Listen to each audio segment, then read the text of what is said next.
ಈ ಕಾರ್ಯಕ್ರಮ ಯಾಕೆ ನಡೀತಾ ಇದೆ ಅಂತಂದ್ರೆ ಬಹುಶಃ ಈ ವಚನ ದರ್ಶನ ಅಂತ ಹೇಳಿ ಒಂದು ಪುಸ್ತಕವನ್ನ ಪ್ರಕಟಣೆ ಮಾಡಿರ್ಲಿಕ್ಕೆ ನಾವಿಲ್ಲಿ ಕೂಡ್ತಾ ಇದ್ದೀವಿ. ಇವತ್ತು ಶಂಕರ್ ಬಿದ್ರಿ ಅವರು ಇರ್ತಿರ್ಲಿಲ್ಲ, ಜಾಮದಾರ್ ಅವರು ಎಲ್ಲರೂ ನಾವು ಯಾರು ಕೂಡ ಕೂಡಿರ್ತಿರ್ಲಿಲ್ಲ. ಇವತ್ತು ಈ ವಚನ ದರ್ಶನ ಅಂತ ಹೇಳಿ ಏನು ಪುಸ್ತಕವನ್ನ ಬಿಡುಗಡೆ ಮಾಡಿದ್ರು, ಅದರ ಹಿಂದೆ ಒಳ್ಳೆಯ ಉದ್ದೇಶ ಇದ್ರೆ ನಾವು ಬೇಡ ಅಂತಿರ್ಲಿಲ್ಲ. ಬಸವಣ್ಣ ಅವರು ಯಾವುದೇ ಒಂದು ಜಾತಿಗೆ ಸೀಮಿತ ಅಲ್ಲ. ಹೊರಟ್ಟಿ ಸಾಹೇಬರು ಜಾತ್ಯತೀತ ಅಂದ್ರು, ನಮ್ದು ಜಾತಿ ರಹಿತ ಸಮಾಜ,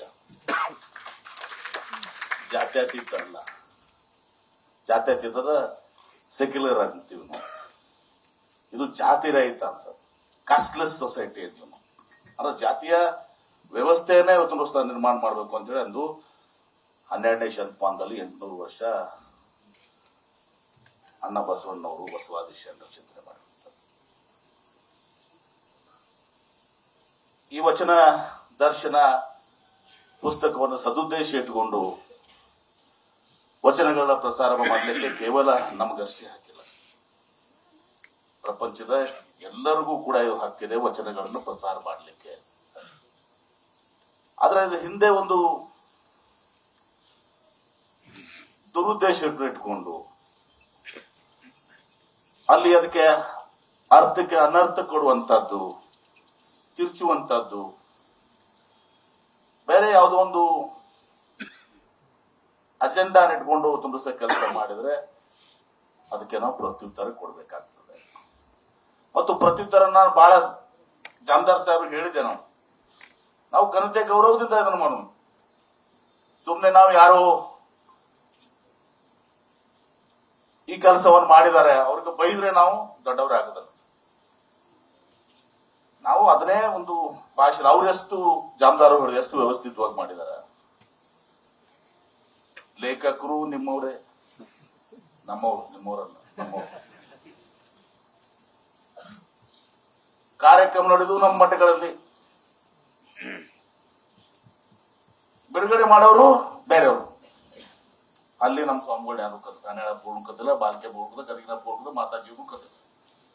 ಬಿಡುಗಡೆ ಮಾಡೋರು ಬೇರೆ. ಅರ್ಥ ಏನಿದು? ನಮ್ಮದೇ ಆದಂತ ಒಂದು ಇತಿಹಾಸ ನಮಗಿದೆ. ನಮ್ಮ ಭಾರತ ದೇಶದಲ್ಲಿ ವಿಭಿನ್ನ ಭೌಗೋಳಿಕ ಪ್ರದೇಶಗಳಲ್ಲಿ ಪ್ರಾಂತವಾರು, ಭಾಷಾವಾರು ನಾವು ಅನೇಕ ಕಾಲಕ್ಕೂ ಅನೇಕ ಧರ್ಮಗಳಿವೆ. ಜೈನ್ ಇರ್ಬೋದು, ಸಿಖ್ ಇರ್ಬೋದು, ಬೌದ್ಧ ಇರ್ಬೋದು.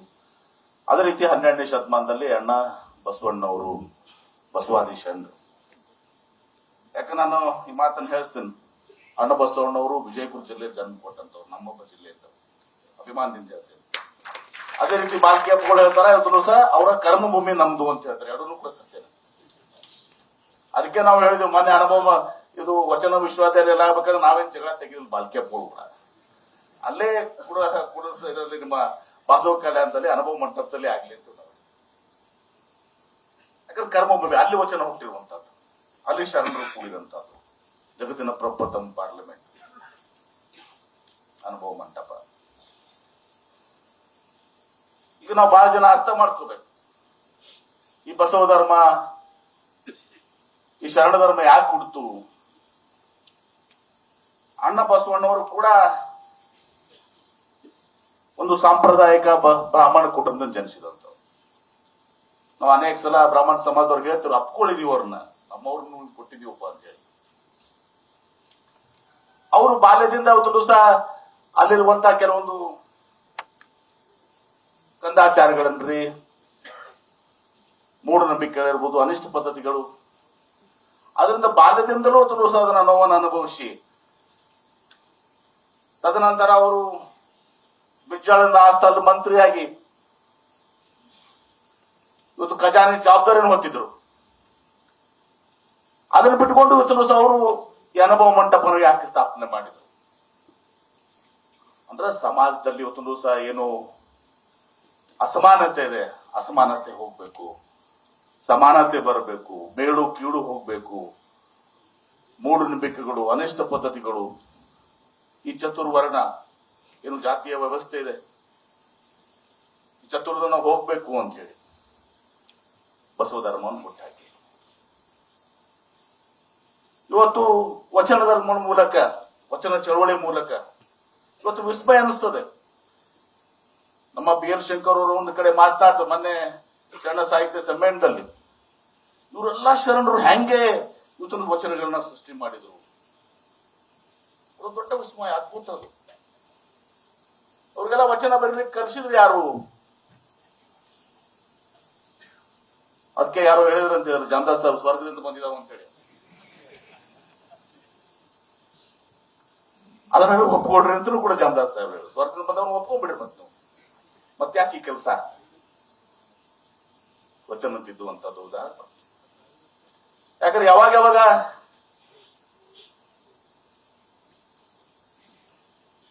ನಮ್ಮ ಅಸ್ಮಿತೆ, ನಮ್ಮ ಮೂಲಕ್ಕೆ ಇವತ್ತೊಂದು ದಿವಸ ಯಾರು ಕೈ ಹಾಕ್ತಾರೆ, ನಾವು ಬೇರೆಯವ್ರ ಅಸ್ಮಿತೆ ಅವ್ರು ಗೌರವಿಸು. ನನ್ನ ಮನೆಯೂ ಕೂಡ ಹೇಳಿದೆ, ಪ್ರಥಮವಾಗಿ ನಾನು ಒಂದ್ಸಲ ಕಾರವಾಗಿನೂ ಕೂತ್ರ ಕೊಟ್ಟೆ, ಮತ್ತೆ ಹೇಳಿಕ್ಕೆ ಬಯಸುದಿಲ್ಲ ಅದನ್ನು. ದಯವಿಟ್ಟು ನಮ್ಮ ಅಸ್ಮಿತೆಯ ಕೈ ಹಾಕಬೇಡ. ನಿಮ್ಮ ಅಸ್ಮಿತೆಗಳ ಬಗ್ಗೆ ನಮ್ಗೆ ಗೌರವ ಇದೆ, ನಿಮ್ ಜೊತೆ ನಮ್ ಸಂಘರ್ಷ ಇಲ್ಲ. ಆದ್ರೆ ನಮ್ಮ ಅಸ್ಮಿತೆ ಏನಿದಲ್ಲ, ಸತ್ಯವಂತ ಕೂಡಿದಂತ ಅಸ್ಮಿತೆ ಇದೆ, ಶ್ರೇಷ್ಠವಾದಂತ ಅಸ್ಮಿತೆ ನಮ್ಗೆ. ನಿಮ್ಮ ಅಸ್ಮಿತೆಗಳ, ನಿಮ್ಮ ಸಿದ್ಧಾಂತಗಳು ಅದನ್ನ ನೀವು ಮಾಡ್ಕೊಂಡು ಹೋಗಿ, ಆದ್ರೆ ನಮ್ಮಲ್ಲಿ ಕೈ ಹಾಕುವಂತದ್ದು ಯಾಕೆ ಮಾಡ್ತೀವಿ? ಇದು ಆಗ್ಬಾರ್ದು. ಈ ಒಂದು ಪ್ರಯತ್ನ ಏನದಲ್ಲ ಇವತ್ತು ಈ ವಚನ ದರ್ಶನ, ಇದನ್ನ ಪುಸ್ತಕನ ಪ್ರಕಟ ಮಾಡುವಂಥದ್ದು ಇದು ಸರಿಯಾದದಂತ ಅಲ್ಲ. ಇದನ್ನು ಮಾಡುವಂತದ್ದು ಅವಶ್ಯಕತೆ ಇಲ್ಲ, ಮಾಡಬಾರ್ದಾಗಿತ್ತು. ಮತ್ ನನಗೆ ಹೇಳ್ತೀನಿ, ಈ ಸಲ ವಿಶ್ವಾಸ ಇದೆ ಈ ಕಾರ್ಯಕ್ರಮ. ಜಾಮದಾಸ್ ಸಾಹೇಬ್, ನೀವು ಗಲ್ಯಾಕ್ ಮಾಡ್ರಿ, ಉಳಿದ ಕಡೆ ಎಲ್ಲ ಮಾಡ್ರಿ, ಬಹುಶಃ ಈ ಕಾರ್ಯಕ್ರಮ ನಂತರ ಬಹುಶಃ ಇನ್ನು ಮುಂದೆ ಯಾರು ಈ ಕೆಲಸಕ್ಕೆ ಯಾಕಾಗಿಲ್ಲ. ಮತ್ ಬಹಳ ಸಂತೋಷ ಆಗಿದೆ. ಒಂದು ದಿವಸ ವೀರಶೈವ ಮಹಾಸಭಾದವರು ಕೂಡ ಅವರು ಕೈ ಜೋಡಿಸಿದ್ದಾರೆ. ನಮ್ಮಲ್ಲಿ ಅವರಲ್ಲಿ ಭಿನ್ನಾಭಿಪ್ರಾಯಗಳು ಇರ್ಬೋದು ಲಿಂಗಾಯತ ಹೋರಾಟ ಸಮಯದಲ್ಲಿ. ಈಗ ಮೊನ್ನೆ ದಾವಣಗೆರೆಯಲ್ಲಿ ನಡೆದಂತ ಒಂದು ಅಖಿಲ ಭಾರತ ವೀರಶೈವ ಮಹಾಸಭಾದ ಅಧಿವೇಶನದಲ್ಲಿ ಅವರು ನಿರ್ಣಯ ಮಾಡಿದ್ದಾರೆ, ಧರ್ಮದ ಹೆಸರಿನಲ್ಲಿ ನಮ್ಮಲ್ಲಿ ನೀವು ವೀರಶೈವ ಲಿಂಗಾಯತ ಅಂತ ಬರೆಸ್ರಿ, ಜಾತಿಯದಲ್ಲಿ ಬರೆಸ್ರಿ ಅಂತೇಳಿ ಬರೆಸಿದ್ದಾರೆ. ಒಂದ್ ಹೆಜ್ಜೆ ಬಂದಾರ ಅವರು, ನಾವು ಕೂಡ ಒಂದು ಹೆಜ್ಜೆ ಬಂದು. ಇನ್ನು ಬಹಳಷ್ಟು ಇದಾವೆ, ಕೂಡ್ಬೇಕಾಗ್ತದೆ. ಆದ್ರೆ ಕೂಡ್ಬೇಕಾದ್ರೆ ನಾವು ಕೂಡ್ಬೇಕಾಗಿದ್ರಿಂದ ಅದು ಬಹಳ ವ್ಯತ್ಯಾಸ ಆಗಂಗಿಲ್ಲ. ಪರಮ ಪೂಜ್ಯ ಶ್ರೀಗಳಲ್ಲಿ ಏನೇನು ಕೂತಿದ್ದೀರಿ, ತಾವೆಲ್ಲರೂ ಕೂಡಿ ದಿವಸ ಒಂದು ಹಂತಕ್ಕೆ ಇವತ್ತೊಂದು ದಿವಸ ಯಾವಾಗ ಯಾವಾಗ ಈ ರೀತಿ ಇವತ್ತು ದಿವಸ ನಮ್ಮ ಲಿಂಗಾಯತರ ಮೇಲೆ ಇವತ್ತು ದಿವಸ ಆಗ್ತದೆ, ಆವಾಗ ಅವಾಗ ನಾವು ಕೂಡ್ಬೇಕಾಗ್ತದೆ. ಹೊರಟ್ಟಿಯವ್ರು ಹೇಳಿದ್ರಲ್ಲಿ ಎರಡು ಮಾತಿಲ್ಲ. ಇವತ್ತೊಂದು ದಿವಸ ಇವತ್ತು ಯಾರಾದ್ರೂ ಏನ್ ಬೇಕಾದ ತಪ್ಪು ತಿಳ್ಕೊಳ್ರಿ, ಉಪಜಾತಿಗಳು ಒಂದಾಗ್ಬೇಕು, ನಾವೆಲ್ಲ ಭಾಷಣ ಮಾಡ್ತೇವೆ, ಹೇಳ್ತೇವಿ.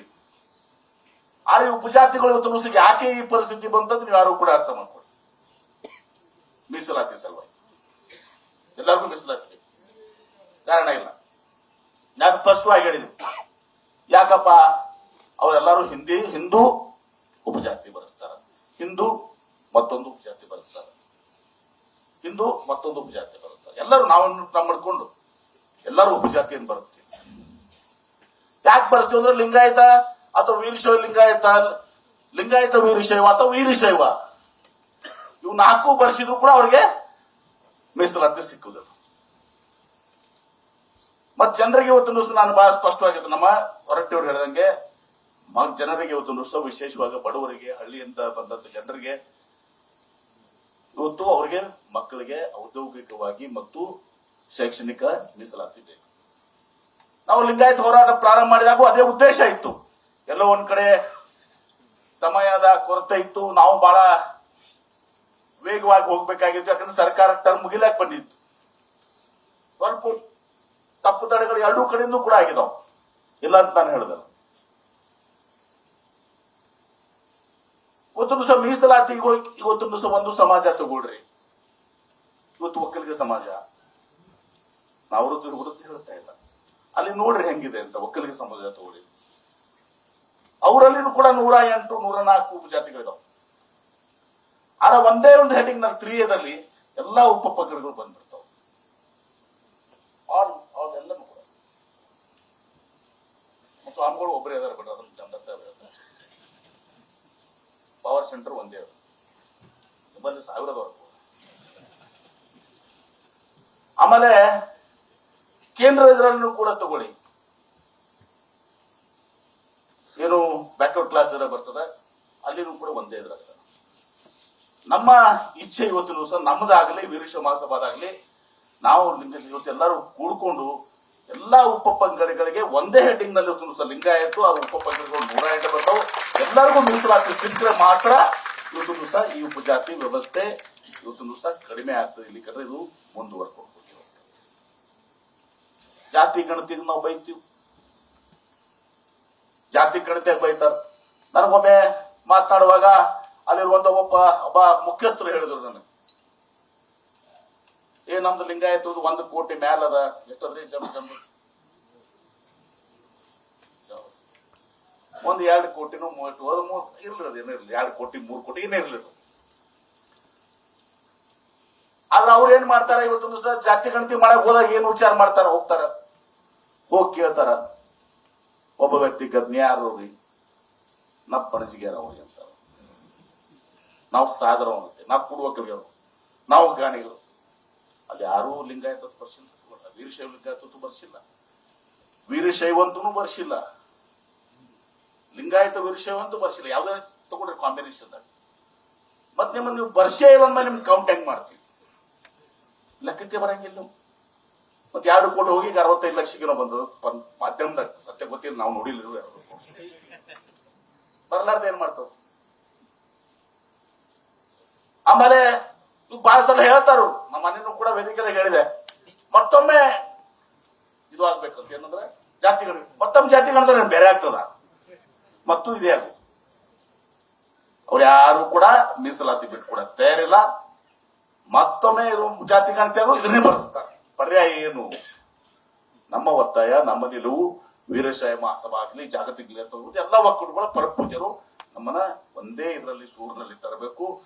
ಲಿಂಗಾಯತರ ಇದರಲ್ಲಿ ಎಲ್ಲಾ ಉಪಜಾತಿಗಳನ್ನು ತರಬೇಕು. ರಾಜ್ಯದಲ್ಲಿ ಕೇಂದ್ರದಲ್ಲಿ 1 ಏನೋ 2 ಏನೋ 3 ಏನೋ ಯಾವುದೋ ಒಂದು ಇರ್ತಾರ, ಅದನ್ನು ತಂದು ಮಾಡಿದಾಗ ಮಾತ್ರ ನಮಗೆ ನಾವು ಪ್ರಾಕ್ಟಿಕಲ್ ಆಗಿ ಹೇಳ್ತೇವೆ. ಸುಮ್ನೆ ಇನ್ನೊಮ್ಮೆ ಜಾತಿ ಗಣತಿ ಆಗಬೇಕು, ಸರಿಯಾಗಿಲ್ಲ, ಮನೆಗೆ ಬಂದಿರ ಹೋಗಿಲ್ಲ, ಇನ್ನೊಮ್ಮೆ ಬಂದ್ರು 1% ಕಡಿಮೆ ಆಗ್ತದೆ, ಇನ್ನೊಂದು ಲಕ್ಷ ಕಡಿಮೆ ಆಕೈತಿ. ನಟ್ ಜಾಗೃತಿ ತಗೊಂಡು ನಟ್ ಕಡಿಮೆ ಬರ್ಸ್ತಾರೆ. ಹೀಗಾಗಿ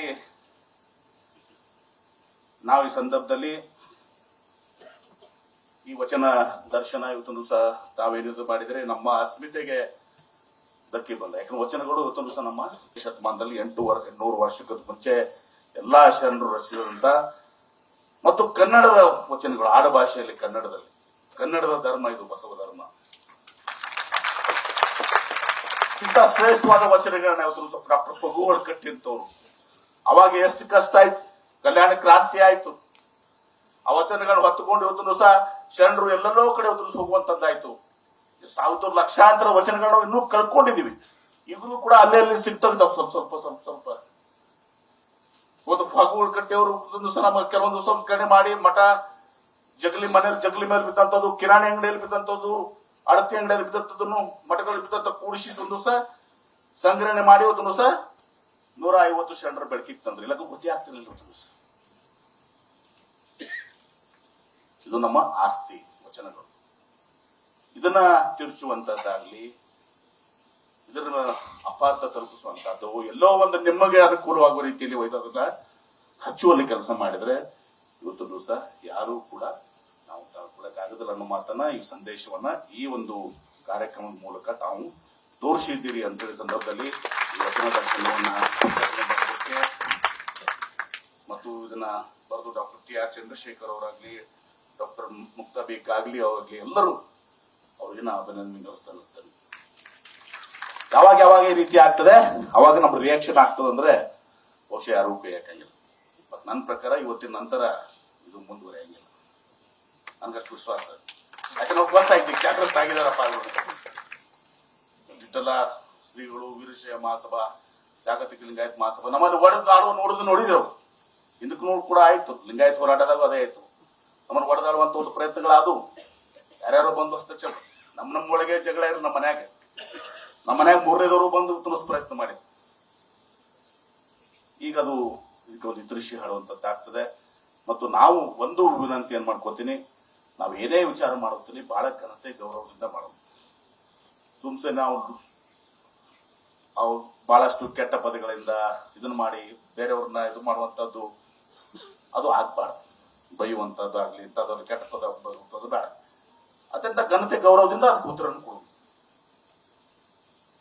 ಜಮದಾರ್ ಸಾಹೇಬ್ನ ರಿಕ್ವೆಸ್ಟ್ ಮಾಡ್ಕೊಂಡು ಘನತೆ ಗೌರವದಿಂದ ಅವರಿಗೆ ಉತ್ತರವನ್ನು ಕೊಡೋಣ. ಅವ್ರು ಯಾವ ರೀತಿ ಇದು ಮಾಡಿದಾರೆ ನಾವು ಅಷ್ಟೇ ಇದರಿಂದ ಅಂದ್ರೆ ಕ್ವಾಲಿಟಿ ಉತ್ತರ ನಮ್ದು, ಆ ಕ್ವಾಲಿಟಿ ಇರಬೇಕು, ಸತ್ಯ ಇರಬೇಕು ನಮ್ದು. ಆ ರೀತಿ ಅವ್ರಿಗೆ ಉತ್ತರವನ್ನು ಕೊಟ್ರೆ ಜನನೂ ಕೂಡ ಇವತ್ತೊಂದು ದಿವಸ ಹೇಳ್ತಾರೆ ಇಲ್ಲಪ್ಪ ಇವ್ರು ಮಾಡೋದು ಸರಿಯಲ್ಲ ಅಂತೇಳಿ. ಬೈದ್ರು ಬಿಟ್ರು ಅದು ಬೇರೆ ಹಾದಿ ಹಿಡಿತದ. ಅದಕ್ಕೆ ವಿನಂತಿ ಏನ್ ಮಾಡ್ಕೋತೀನಿ, ಇವತ್ತು ಏನು ಶ್ರೇಷ್ಠವಾದಂತ ನಮ್ಮ ವಚನ ಸಾಹಿತ್ಯದ ಬಸವ ಧರ್ಮ ಇದೆ. ಬಸವ ಧರ್ಮವನ್ನ ಉಳಿಸಿ ಬೆಳೆಸುವ ರೀತಿಯಲ್ಲಿ ನಾವೆಲ್ಲರೂ ಕೂಡ ಪ್ರಯತ್ನವನ್ನು ಮಾಡಬೇಕು. ವಿಶೇಷವಾಗಿ ಮಠಗಳದ ಒಂದು ಜವಾಬ್ದಾರಿ ಬಹಳ ಇದೆ, ಸಂಘ ಸಂಸ್ಥೆಗಳ ತಿಳಿಸುವ ಜವಾಬ್ದಾರಿ ಬಹಳ ಇದೆ. ಈ ಕೆಲಸ ಆಗ್ಬೇಕು ಅನ್ನೋದೊಂದು ದೃಷ್ಟಿಯಿಂದ ನಾವೆಲ್ಲರೂ ಒಗ್ಗೂಡಬೇಕು ಅನ್ನೋ ಮಾತನ್ನ ಈ ಸಂದರ್ಭ ಹೇಳಿ ಮತ್ತೊಮ್ಮೆ ಇವತ್ತು ಜಾಗತಿಕ ಲಿಂಗಾಯತ ಮಹಾಸಭಾ ಮತ್ತು ವೀರಶೈವ ಮಹಾಸಭಾ ಎರಡೂ ಕೂಡಿ ಸಹಯೋಗದಲ್ಲಿ ಈ ಕಾರ್ಯಕ್ರಮ ಆಗೋದ್ರಿಂದ ಬರುವಂತ ದಿವಸದಲ್ಲಿ ನಮ್ಮ ಭಿನ್ನಾಭಿಪ್ರಾಯಗಳ ಕಡಿಮೆ ಆಗ್ತಾವೆ. ಸೈದ್ಧಾಂತಿಕ ಕೆಲವೊಂದು ಇದನ್ನು ಇರ್ತವೆ. ಒಂದು ಮಟ್ಟಿಗೆ ಬಂದಿದೆ, ಅವರು ಅಧಿವೇಶನದಲ್ಲೇ ಒಂದು ಘೋಷಣೆಯನ್ನು ಮಾಡಿದ್ದಾರೆ. ಇನ್ನೂ ಸ್ವಲ್ಪ ಫೈನ್ ಟ್ಯೂನಿಂಗ್ ಜರುಗತ್ತೈತಿ, ಇಲ್ಲಂತಲ್ಲ. ಆ ಕೆಲಸನೂ ಕೂಡ ನಾವು ಮಾಡೋಣ ಅನ್ನೋ ಮಾತನ್ನ ಹೇಳಿ ಬಹಳ ಸಂತೋಷದಿಂದ ದರ್ಶನ ಪುಸ್ತಕವನ್ನ ತುಳುಸ ಬಿಡುಗಡೆಯನ್ನು ತುಳುಸ ಪೂಜ್ಯ ಶ್ರೀಗಳ ಎಲ್ಲರ ನೇತೃತ್ವದಲ್ಲಿ ನಾನು ಕೂಡ ಮಾಡಿದ್ದೀನಿ ಅನ್ನೋ ಮಾತನ್ನ ಹೇಳಿ ಡಾಕ್ಟರ್ JR ಚಂದ್ರಶೇಖರ್ ಅವರು, ಡಾಕ್ಟರ್ ಮುಕ್ತಾ ಬೆಳಗಲಿ ಅವರು ಈ ಪುಸ್ತಕವನ್ನ ಮಾಡಲಿಕ್ಕೆ ಮಾರ್ಗದರ್ಶನ ಮಾಡಿದಂತ ಜಾಮದಾರ್ ಅವರು, ತುಳುಸಿ ಇನ್ನುಳಿದ ಎಲ್ಲರಿಗೂ ಕೂಡ ನಾನು ಅನಂತ ಕೃತಜ್ಞತೆಗಳು ಸಲ್ಲಿಸಿ ನನ್ನ ಮಾತಿಗೆ ವಿರಾಮ ಹೇಳ್ತೀನಿ. ಎಲ್ಲರಿಗೂ ನ್ಯೂಸ್ ಫಸ್ಟ್ ನಿರ್ಭೀತಿಯಿಂದ ನಿಮ್ಮ ಪರವಾಗಿ.